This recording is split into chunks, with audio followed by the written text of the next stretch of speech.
For all you elk hunters out there, chasing turkeys is basically the same thing. I know the reaction you just gave me, but don't knock it till you try it, and don't try it without OnX. The Hunt app will not only help you find new areas on public ground, but I use it to find out landowner info to get permission on private ground that I see birds on as well. OnX Hunt has a special offer for you. Use code CAL to receive 20% off your membership at onxmaps.com/hunt and find more birds this spring. There's nothing like snook hook sets at dawn or catching a tarpon in the moonlight. Find your next fishing trip made easy on fishingbooker.com and experience the magic of the Sunshine State or any other destination on your fishing bucket list. Book a blue water adventure in search of sailfish or go snapper fishing with the kids. With over 6,000 captains and trips to choose from, planning your next one just got a whole lot easier. Download the Fishing Booker app on the Google Play or App Store, or visit them online at fishingbooker.com to book your trip today. I'm sure a lot of you guys remember the old ceremonial hunting tradition of eating the heart out of the first animal you kill. Meat from those organs are among the most nutrient-rich foods on the planet. You can get those same benefits your ancestors craved via convenient daily capsules from Heart and Soil. Find out more at heartandsoil.co. And remember, use code MeatEater for 10% off your purchase. From MeatEater's World News Headquarters in Bozeman, Montana, this is Cal's Weekend Review presented by Steel. Steel products are available only at authorized dealers. For more, go to steeldealers.com. Now, here's your host, Ryan Cal Callahan. For the first time in 100 years, a grizzly bear has been photographed in prairie habitat along the Missouri River breaks. The conservation organization American Prairie, formerly American Prairie Reserve, or APR, first reported back in October that grizzly tracks had been found in this area of central Montana along the Judith River. The group set trail cams in hopes of capturing a photo of the grizz, and their efforts paid off earlier this month. While grizzlies today occupy mountainous regions out west, they historically lived in prairie ecosystems as well, which everybody knows why that movie with Leonardo DiCaprio is kind of crap. Because although the grunting and the pain and the dragging and the whatnots that happened did look very realistic, the landscape was not. That's a prairie story, not a mountain story.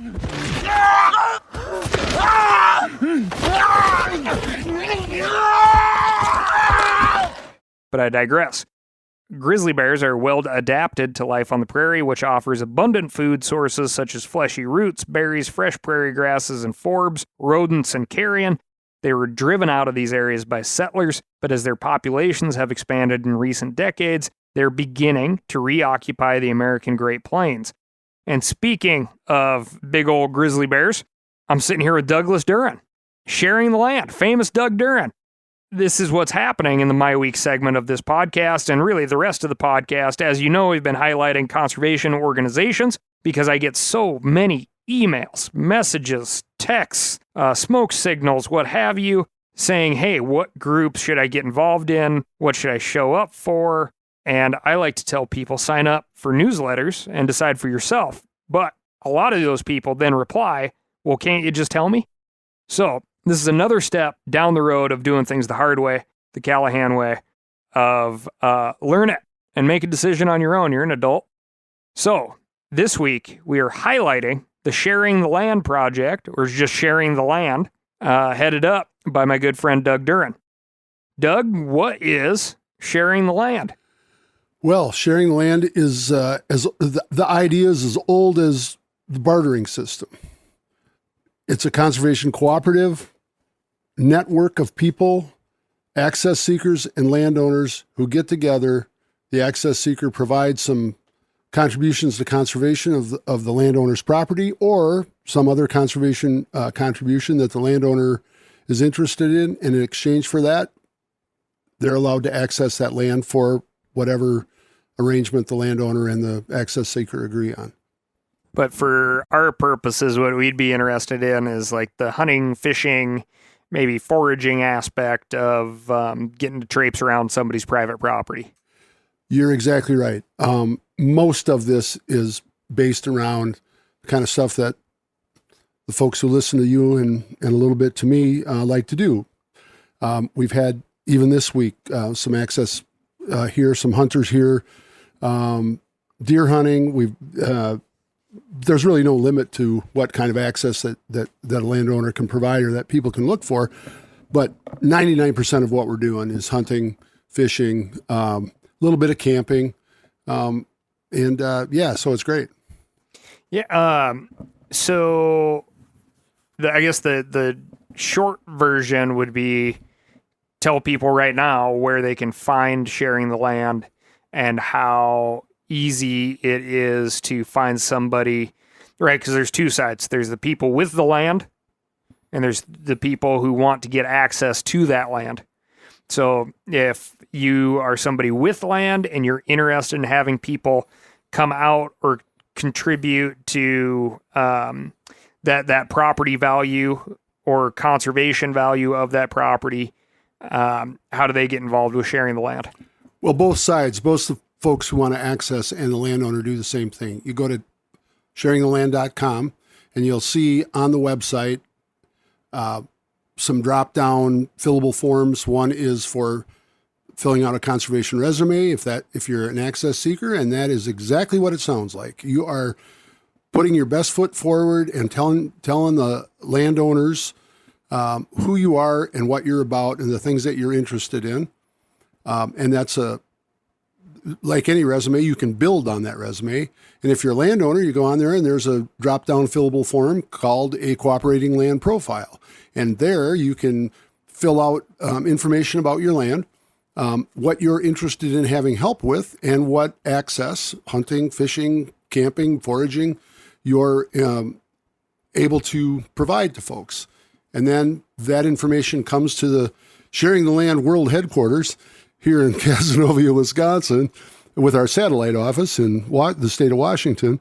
And we put those two groups of people together. I will say this, as you might imagine, we have a lot more folks who are filling out conservation resumes, who are access seekers, than we have landowners who are filling out cooperating land profiles. There's more access seekers than there are landowners, and of course the landowner has, they have to think about their own interests, and if it's something that's for them. So we've been recruiting landowners, and it's been a real interesting process, listening to what landowners are concerned about, and then addressing those concerns. And access seekers are, continuing to put stuff in and their information in. We have 30 properties in 9 different states, and we have over 300 access seekers. And as you might imagine, we have access seekers in places where we don't have land, and we also have land in places where we don't have access seekers. We just had one in West Virginia that we put a call out on Sharing the Land Instagram page. You can find that through Doug Duren, at Doug Duren, but at Sharing the Land on Instagram. We put a call out, and we did get some folks responding to that. And we also had a piece of property in New Mexico that landowner, we didn't have anyone there. We put a call out, and we got a couple of folks, and that's working out. What kind of recent examples of Sharing the Land in practice can you give? I know, I'm here because I'm buddies with you and got to hang out for the family and extended family friends opening weekend rifle here in Wisconsin, which was super cool. And I know you were getting some text messages of the program in action. Oh, yeah. So our farm aside, which has been part of the model, right? Our farm aside, we have 4 properties in Wisconsin, and it being opening weekend. One property about 7 miles from here, the landowner had reached out and said, I'm really interested in doing this, and I can take a couple of deer hunters. And I was like, oh, well, we kind of like to have folks do work first. And he said, if it's the right people, I'll work that out with them later. So I actually had a father and two sons who I introduced them, and I know both sides of this equation pretty well, both the landowner and this access seeker, put them together, and they've already worked out a deal. And lo and behold, 12-year-old young man went out and shot his first deer, nice little buck on that property on Saturday. And they've already made plans for what they're going to do to help the landowner. So that's a great one. We have a property up in the Stevens Point area that a couple of people have been working on since last spring. They did a little turkey hunting, but they just started deer hunting, and it sounds like they had great success. We have another property south of here that has one person on it and very actively managed property. And this person happened to have, the access seeker happened to have skills and background in prescribed fire and chainsaw safety and that sort of thing. So it was a perfect match because it's an older couple who've done a lot of that kind of work, but are getting to the point where they probably shouldn't be swinging a chainsaw and they need help. That's been fantastic. We have two landowners with 3 different properties in North Dakota. And they're out there. Folks have been pulling wire out of the ground and helping them plant. They've been rolling up fences, but they've been also helping them plant wildlife shrubs and that kind of thing. And they've been doing prairie chicken and pheasant hunting out there. So those are some of the ones that I can just reel off the top of my head. So what is all the vetting being done by sharing the land? So what we are doing is getting the resumes together, and we'll look them over and see which one might match the best with some of the landowners. From there, we don't, we keep the landowner's information private. We send them the people who've applied and that we think are appropriate. Then they, like any job, kind of look through the resume, see who they like to talk, and what we tell them to do is to start out slow, have a conversation. If we've got multiple access seekers, talk to a half a dozen, again, just like it would be a job interview. Talk to, if you have room for 2, talk to 4 or 5, see which ones you feel, the best about. So start out with that, and then start out with a small project and then move forward. And so the vetting is really done by the landowner if we were using the employer-employee thing, as the employer, looking into that person. We have some suggestions, frequently asked questions about vetting, and if there's concerns about, backgrounds and that kind of thing that can be done. But really, where it really starts is those people having that conversation and developing a relationship, sort of like a door knocker. We're kind of providing a door knocker opportunity, right? Where we're matching people up. We then provide a agreement form, and that they can use for their own purposes and make changes to it. There is insurance that's available through an insurance provider, outdoor insurance, hunting insurance, and as a part of the agreement, there's a hold harmless part of that. And at the end of the day, most states have a recreational access law, which if you're allowing someone to hunt on your property, and as long as what they're doing for you is sort of hunting related or conservation related, you can have an exchange. Wisconsin has one. You can actually take up to $2,000 in money or value and still be covered under the recreational access law. A lot of states have very similar laws, and there's actually a website that we direct people to. And we provide as much information that we possibly can to both the landowner and the access seeker, so they get them, they know what they're getting themselves into. Awesome. For all you elk hunters out there, chasing turkeys is basically the same thing. I know the reaction you just gave me, but don't knock it till you try it, and don't try it without OnX. The Hunt app will not only help you find new areas on public ground, but I use it to find out landowner info to get permission on private ground that I see birds on as well. OnX Hunt has a special offer for you. Use code CAL to receive 20% off your membership at onxmaps.com/hunt and find more birds this spring. Now, a lot of you guys are familiar with the old hunting tradition of eating, some organ, the heart or a chunk of liver off the first animal you kill. I had that when I was a little kid, and it was a big deal. Organ meats were always prized by frontier people who knew the importance of getting a lot of different minerals and nutrients. And as often is the case, those guys were onto something, because organs are among the most nutrient-rich foods on the planet. And you can get the same benefits your ancestors craved via convenient daily capsules from Heart and Soil, made exclusively from regeneratively raised, grass-fed, and finished cattle. Heart and Soil's unique freeze-drying process means all those important nutrients are trapped in, ensuring you experience every one of the benefits of nature's superfood in a clean, convenient, taste-free capsule. Find out more at heartandsoil.co. And make sure to use code MeatEater for 10% off your purchase. That's heartandsoil.co. Use the code MeatEater.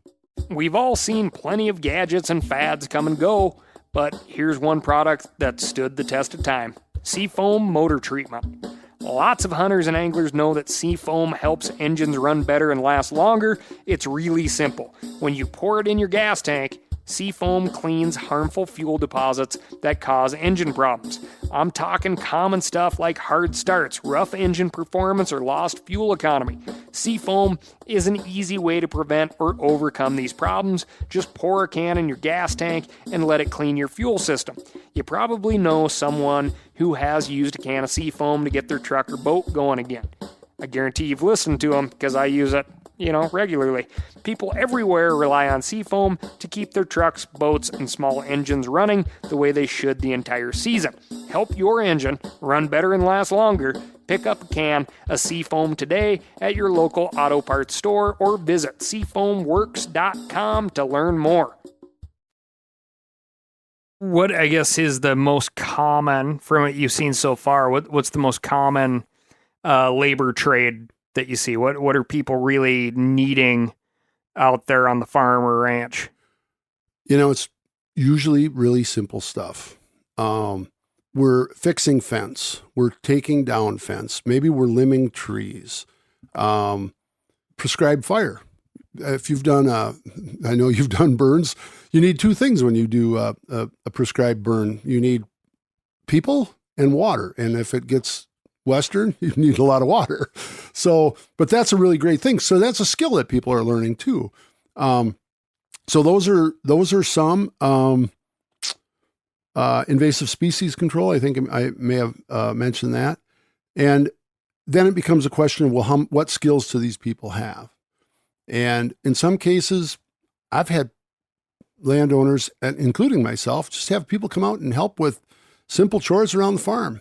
Shovel a little manure for me. It's you earn some favor.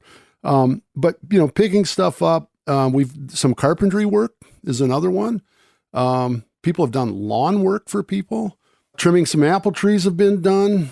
So skilled labor is always great, but the reality is many hands make light work. And if you're just willing to show up and be open to a little bit of sweat equity, they can find a job for you. That's exactly right. The old thing was, hey, I'd come and help you bale hay. Well, we don't really bale hay like that anymore. The square bales and stack them on it's sort of that idyllic idea, right? But we don't really do it that way anymore. We roll them up and move them around with skid steers. I've had people come and just help, like, shuttle equipment around and get things in places where we need them. What we like to do is to say that the work of getting ready for hunting is not really a part of the sharing land agreement. You're going to do that no matter where you go. So, the contribution to conservation.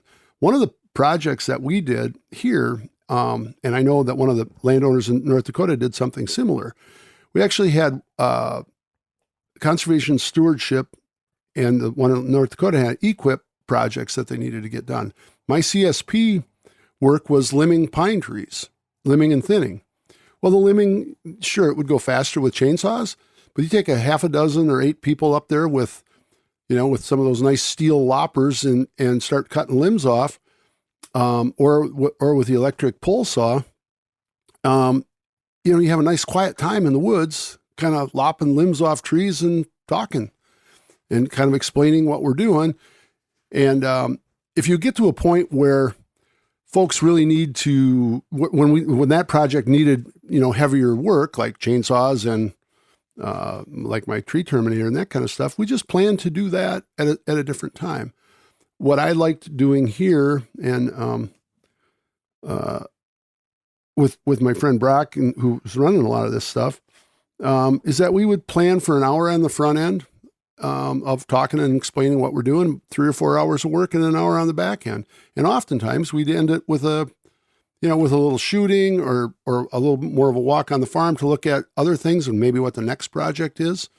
Another project I'm real excited about, and in fact, I'll be going down there next week to do some filming, is one on a prairie seed production farm.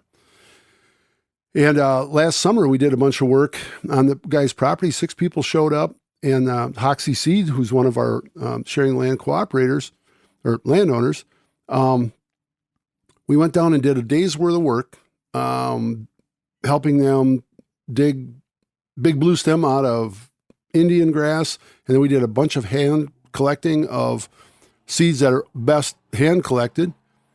And now next week, we're going to go down and do a day hunting with the same folks. And Onyx is sending a film crew, and they've been, documenting this. So we're trying to tell these stories as well. That's a great story. The Hoxie Seed folks and what they've done and how they need that. It's real simple. I mean, it takes 5 minutes to learn how to dig out a big blue stem out of Indian grass, and it takes shorter to learn how to hand collect false indigo or butterfly weed, and you're really helping those guys out. Like what you're glossing over from somebody with a lot more knowledge than I have is, a huge benefit to me. If I was to come out and do that labor, would be to learn what that stuff actually is. Yeah. And why animals like it, right? Yeah. And then when I head out into the fields looking for birds or looking for bucks, I can identify that good native habitat that puts a lot of good fat on wild animals. One thing that I want to talk about here before we wrap this up, Doug, is another just kind of cool experience that you helped provide here. You had a group from Can-Am come out, and Can-Am brought 3 first-time hunters to the ranch. The farm. This not a ranch, it's a farm. First-time hunter experience is so interesting. This area of Wisconsin is known for really big bucks. Your perspective on managing for wild deer, trying to make wild deer as big as possible, has really changed over the years. So even though they were coming out to a county that's known for big whitetails, the speech that you gave was, we're not selecting deer here. We're trying to remove about 60 animals this year. Most of those are going to be does or doe fawns, because that's just how it, nobody walks out to a field full of bucks. But the takeaway was, if you are happy with that animal, we're going to be happy with you. And that's kind of the management practice. It's a total population objective versus very selective individual animal perspective. Yeah, what's interesting about that is for about 7 years now, we retired the sombrero, and we have not been doing buck management per se. Let him go so he can grow. I don't tell people you have to shoot the first buck that comes in front of you. You can make that choice, and you're right. Whatever animal you choose to shoot, if you make a good ethical shot, take a good ethical shot, be happy with that animal, and we will be happy with you. And it makes it so much easier to manage the whole thing. We've been providing, as of some of our other landowners, learn to hunt opportunities with our partners. National Deer Association is a great example, and they really have that healthy deer management attitude. We want a healthy ecosystem. We want a healthy deer herd, and we want to provide opportunities for hunters to get out there. And so all these things sort of wind together into the idea of sharing the land.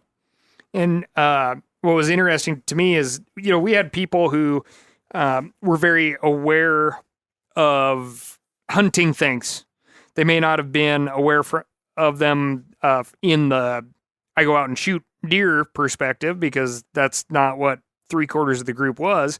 But they were all trained somehow, some way to say, what are we allowed to shoot? Mm-hmm. And what, like if you get a hunting license here and you select this county, you get a buck tag and 4 doe tags. Right. But everybody was like, okay, well, what is the, is it, how old does the deer have to be, or how big does it have to be? And what I saw was honestly a pretty collective ease of tension when it was, if you want a deer, I suggest you take the first deer that steps in front of you, that provides that good ethical opportunity. And then as we started taking these first-time hunters into the field, they were ecstatic with the doe or the small buck that they had the opportunity at, and they were ecstatic in the field. And then once again, when they kind of got back to the farmhouse, they were like, is this something I should be proud of? Or how cool should I be? And then you kind of had to re-talk again about, dude, that is your first deer. Yeah. That is a big deal. That is awesome. Yep. Right. And as we demonstrated, sincerely, we were happy for them. We were happy with them. But it is so interesting that you brought that up. There was some preconceived notions with these folks. And I'm happy that we were able to knock those preconceived notions about a deer has to be so big, or we only want to do this, and boy, should be happy with that. There's just, it's so vital, I think, especially as we welcome more and more folks to the world of hunting, that we're just clear about that. We're all in this together. Let's be happy about the deer that we harvest, and be supportive of that. Between you and Jordan and I, for sure, and then the other guys who were here, everybody was happy for all those folks. And there was that tension easing again, just like it did when I said, in our group meeting, pre-hunt meeting, that whatever deer you're happy with, we'll be happy with, as long as you're taking good ethical shots. And then every one of my other regular folks who were here walked around and shook people's hands and patted them on the back. And that was all very sincere. And you could just see that tension or those concerns leave. And it's so interesting, Yeah. It's like the hunting is this crazy thing. It's so responsibility heavy. Yeah.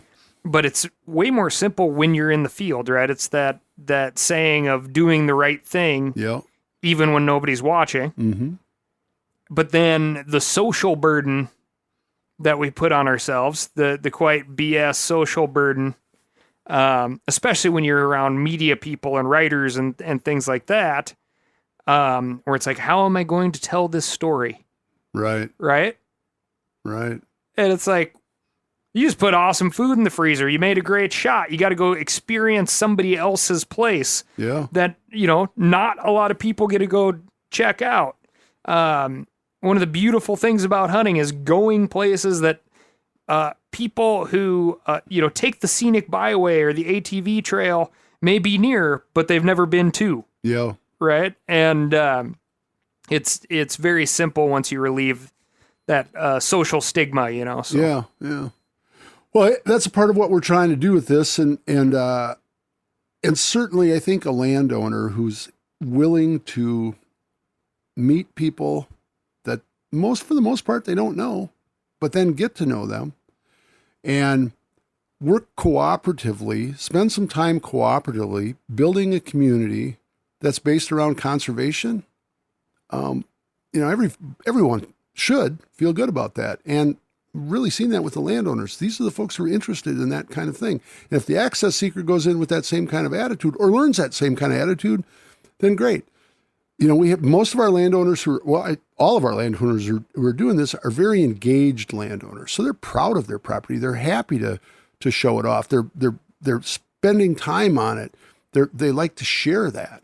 Yep. And I think, if I may, that is something that gets lost in these transactional models of land sharing. Yeah. Like as we try to make things more efficient and turn them into a vacation rental that has hunting available, it becomes another Amazon purchase, right? And the purchaser doesn't get to say, holy cow, I can't believe I'm here. This is beautiful. How long has your family been here? Mm-hmm. Was the place always like this? What have you been doing? I see this is in CRP. I see you burned over here. I see, all of those things, those little bits of like family history that come with the stewardship and cultivation of the land kind of gets tossed out the window when it's like, oh, here's the available dates. Here's the nightly rate. Yeah. Well, that can all be a part of it. I mean, I'm not, we've talked about this. I have a lease agreement with some bow hunters, and they've been here for a few years now. And, because I don't bow hunt.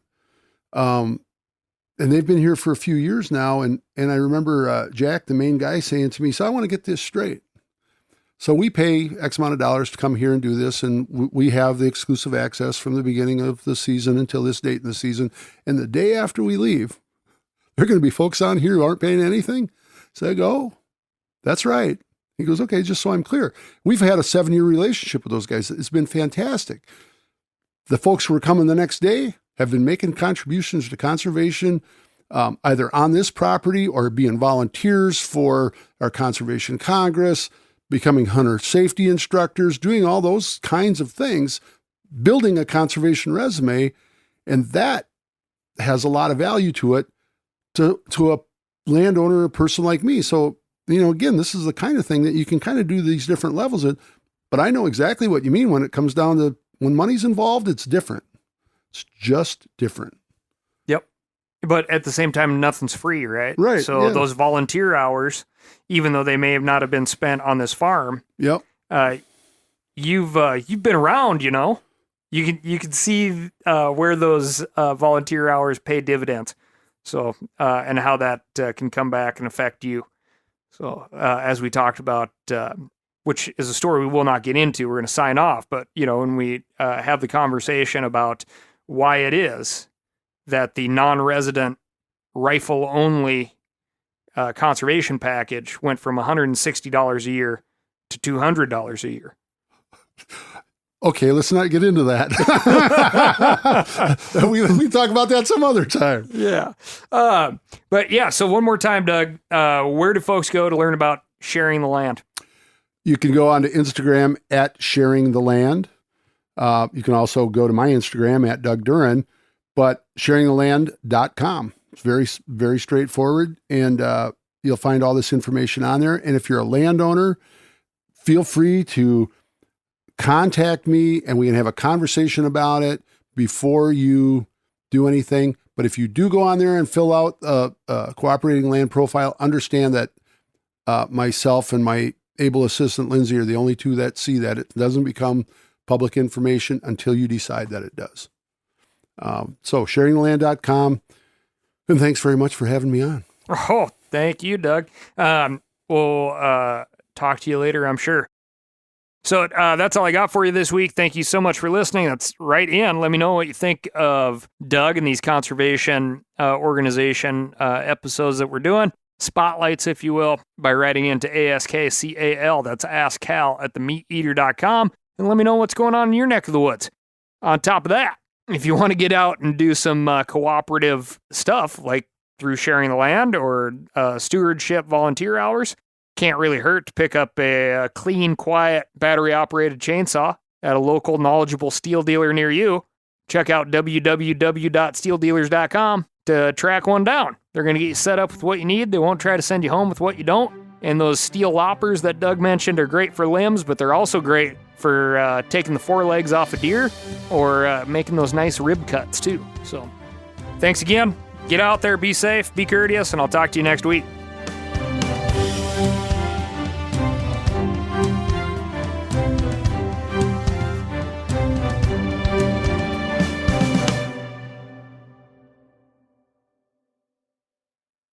I'm sure a lot of you guys remember the old ceremonial hunting tradition of eating the heart out of the first animal you kill. Meat from those organs are among the most nutrient-rich foods on the planet.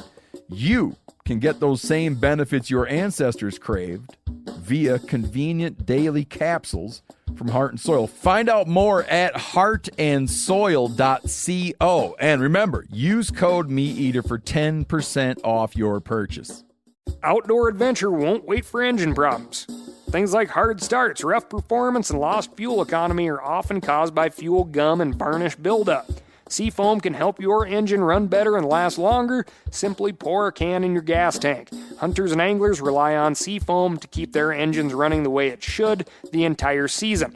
Pick up a can of Seafoam today at your local auto parts store or visit seafoamworks.com to learn more. That's seafoamworks.com to learn more.